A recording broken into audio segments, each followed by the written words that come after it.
Let's welcome in Kentucky's own junior senator from Kentucky, Senator Rand Paul. Senator, welcome back. Hey, Brian. Thanks for having me. Senator, what's your plan for the next 2 weeks in terms of travel, or off the top of your head this week? We will be in Iowa and New Hampshire almost continuously over the next 2 weeks. I just got back last night. I'll be voting today on refugee situation, which I think is very important that we have more scrutiny and more vetting of refugees. It is disappointing that Rubio and Cruz will miss this important debate today, but I'll be in Washington making that debate. Wow, that's interesting. You know, there's another report out that was put out about our current immigration system. Do you see the numbers on the overstayed visas this year at all? Alone, there are more than 500,000 migrants overstayed in 2015, including 1,400 from Pakistan, 1,200 from Kuwait, 681 from Iraq, 564 from Iran. I mean, and 219 from Afghanistan. I mean, I'm not saying all these people are terrorists by a long shot, but if you look at the percentages, that's where the greatest fear, the greatest scrutiny has to be.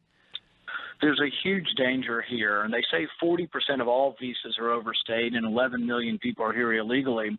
We have 150,000 students from the Middle East every year, and I'm not against that, but I think there has to be more scrutiny. Some of the 9/11 hijackers were here on student visas. We've had people here on refugee visas. We've got to know 100% of the time who's coming in and when they leave.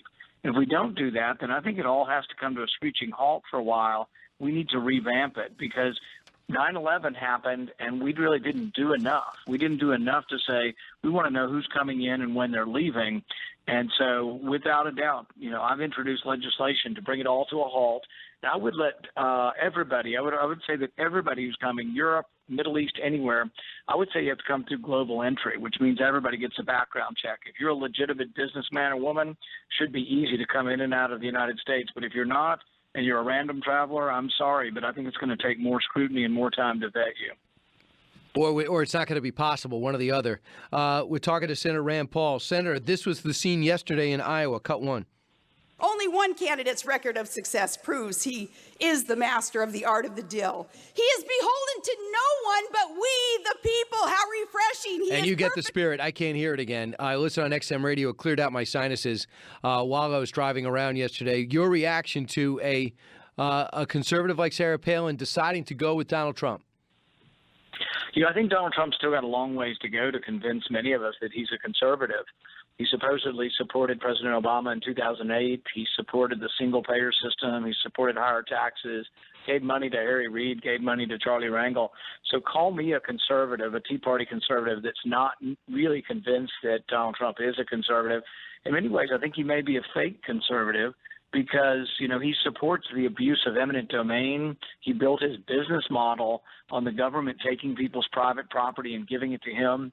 It still boggles my mind to think that anybody in the Tea Party, the movement that I came out of, could really be supporting Donald Trump. Well, let me just a couple of things. He says he never voted for Obama. Number one, he said that was an errant tweet. He says he poured a lot of money into McCain. And he was a big supporter of Mitt Romney. So let's just go on his word on that. But Senator, he also brought up too, without eminent domain, we couldn't have gotten a highway built in this country. Yeah, we're not talking about highways. There's a little bit of a difference between highways and casinos. The other thing is I was there at the beginning of the Tea Party. We were mad about bailing out the big banks in New York, and he supported that. So he's also supported the concept of a single payer, the government being in charge of the health care. So I really think that he is not a conservative. And, we put out a post today trying to contrast the limited government tradition. Conservatives, this goes way back. This even goes back to the Magna Carta of trying to limit the power of the king. In many ways, Donald Trump is the opposite. He says he's smart, give him power, and he'll fix everything. But many of us are conservatives because we are suspect of power. We want to limit power, even from good people. Even if he turned out to be a benevolent authoritarian, we wouldn't want so much power to be gravitated into the hands of one person. We want more power to be distributed back to the states and to the people. So how do you explain, Senator Paul, when you were on the cover of the magazines a year ago and everyone was talking about this unique politician that was bucking the traditional party system, how does he explain that he's still got 35% of the Republican vote in the last poll that just came down? I'm surprised it's that low. I mean, he gets 25 times the coverage of all the other candidates combined. It's amazing that we. But do you think if he was trailing, we'd give him that coverage? Well, I think it's a self-reinforcing prophecy. So, I mean, if you give somebody that much coverage, they may well do well in the polls. If they do well in the polls, you think you have to coverage them. It's sort of chicken and the egg, which came first. I think it's been nonstop, continuous Trump mania on all of the media. And I'm not blaming one media source or one person, but it's to the point of being ridiculous. But I think really we ought to wait more until the polls have decided.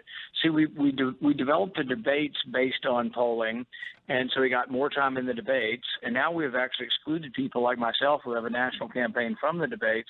So I think there really is a problem, and I think we're lazy in the sense that we think polling is everything. In Iowa, we have 1,000 precinct chairmen. We've made 500,000 phone calls. I'm organized on all 20 college campuses. We have a real chance there, but for the media narrative that tries to make it into a two-person race. But do you think that, for example, since you're not among the leaders in Iowa, do you think you think there's a chance the polls are totally wrong and you could win it? Absolutely. In fact, people have won it from our position in the past, and that's a mistake we made by being led by the polling. Look, in Kentucky a month ago, every poll with 1 week to go in a two-person race, a much simpler race, said the Democrat would win by 5 and the Republican won by 8. So the pollsters were off 13 points with 1 week to go in a two-person race in a statewide race. So that leads me to believe that polling is less scientific than it's ever been, but we're creating the news cycle completely and entirely based on one statistic. And then we're falsely using polling in the sense that someone who's polling 6 right. and someone who's polling 9, if the margin of error is 3, they're equivalent. And so we're saying, oh, someone has 6.2, so they're ahead of 6, and we're going to exclude somebody with 6% of the national vote from the debate. It's already in the margin of error. I get bizarre. The point. Here's Senator Ted Cruz. You know, he's weighing in. He's saying, like you, that he does not believe that Donald Trump is a true conservative. And here's when he reacts to Terry Branstad, the governor of Iowa, saying, whatever you do not vote for Ted Cruz. Cut 18. It is no surprise that the establishment is in full panic mode. The Washington cartel lives on cronyism. It lives on making deals. It lives on picking winners and losers and is supporting corporate welfare. And we will see, like the Empire Strikes Back, the establishment will strike back because they don't want an end to the cronyism and the gravy train from Washington. Your reaction, is that the establishment fighting Ted Cruz? I think the establishment is fighting all of us who really believe that the debt ceiling shouldn't be raised an unlimited amount, that spending shouldn't be in trillion-dollar spending bills.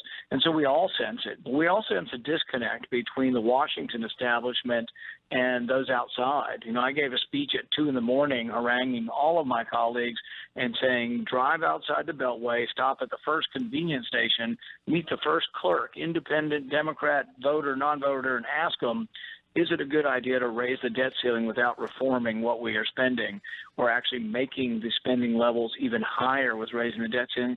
And nobody agrees with that. And Republicans are really, really unhappy that we've given up the power of the purse. Not we. I mean, the establishment. But haven't Ted? Do you credit Ted Cruz for standing up to that? I think there are a lot of conservatives, myself included, who have been leading the fight, and those of us who have actually been here to vote have been leading the fight more against the big spending of the Washington establishment. What do you think? I mean, this is what Donald Trump is saying about Ted Cruz. It's something that you were not shy about saying in the past. Cut 12. So when you talk about temperament, Ted has got a rough temperament. I don't know.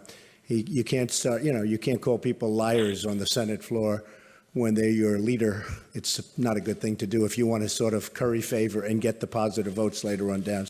Is he right? He's not on the Senate floor. He's just reporting what he thinks. I think more important than temperament with Ted Cruz is authenticity. And, the fact that he said he was for audit the Fed but then didn't show up to vote, the fact that he said he was against the NSA collecting our phone records, but then on the stage in response to Rubio said, oh, no, I voted for that so the government could collect 100% of your cell phone records. The liberty movement is kind of annoyed that he's kind of been on both sides of several issues. Senator Rand Paul, our guest. Senator, you were not at the debate, but some of your fans were. Let's listen. Thank you, Governor. Governor Kasich, as someone who has to deal with controversial police shootings. All right. We want Rand. They were chanting. Who are those people, and were you one of them? That sounds like a bunch of college kids. I don't know how they let college kids in the debate. No, we do want to be treated fairly, and we think we were treated unfairly. We think it's a mistake for the media or the party to have so much power at the end. I've been working for 2 years. I've raised $25 million. We have a large section of the party that supports what I'm doing, and to exclude myself from the first year of the debate, I think it's just a really unfortunate situation, and I think it doesn't make the party bigger. It's going to make our supporters very unhappy, and they don't have to stay in the Republican Party. Some of them may vote for other candidates, and particularly if they're made to feel unwelcome. Well, how did you feel about hearing your name there? Where were you when you were hearing this or heard it, or who told you about it? Well, we actually were in New York doing a Twitter town hall, and the interesting thing about the media anymore is nobody really can control thought anymore or the projection of your message. And so on Twitter town hall, we actually trended on Twitter that night, taking live questions during the debate, and we actually rivaled the Twitter of the entire debate, and we exceeded in retweets most of the people on the stage. I think at one point we were exceeding in retweets everyone on the stage simultaneous to the debate. All right. Rand, do you regret not getting in front of 6 million people on that stage? We actually got in front of about 12 million people by going to New York, getting on media and saying, look, this isn't fair and this was inappropriate to try to kick us off the stage. So we actually, I think, did better in coverage, but we also didn't accept a designation, which is, I think, not good for a campaign with 3 weeks to go. To accept a designation that you're anything less than first tier is just not a good strategy for a campaign. And you didn't do it, but you're going to go back to New Hampshire and Iowa and work hard. Senator Rand Paul, Absolutely. appreciate it. Thanks so much. Thanks, Brad.